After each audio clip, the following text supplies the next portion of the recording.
Rehabilitation for first offenders to become a part of the justice system and change the way justice is meted out for those who, before now, paid dearly for their minor offenses. That was discussed during last evening's session of the Senate. Tonight, Shanique Miller tells us that it's being hailed as a paradigm shift for the government that protects the dignity of the family. It has been the experience of offenders for decades, a young person committing a minor crime in a moment of indiscretion, and the incident follows them for the rest of their lives.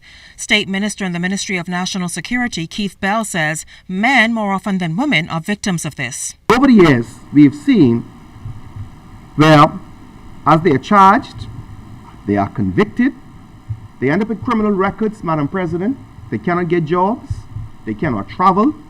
When they meet with their counterparts, the young females, of course, they're educated. And so the gap widens, Madam President. The problem goes even deeper, as Bell, a former senior police officer, says this practice has resulted in many children becoming latchkey kids.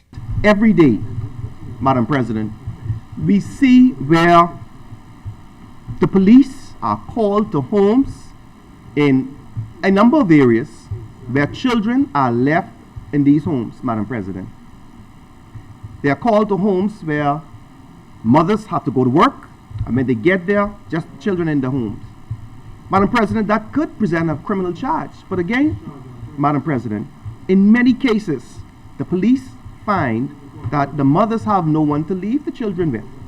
So what do we do, Madam President? Do we continue to charge and put before the criminal courts, or do we now determine how we could best work out this case, work out the situation, Madam President? Speaking on the resolution to allow the government to sell the Rodney E. Bain building that would eventually become a family and drug court, Maynard Gibson, like Bell, says this new approach to justice is carrying the country into a very different era. The same kind of professionals, Madam President, who are counselors, psychiatrists, mediators, that same kind of skill is required in the drug rehab court.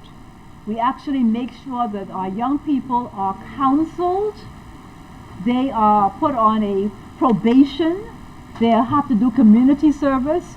So all of this kind of support, Madam President, that is also required for our families is reposed in those professionals.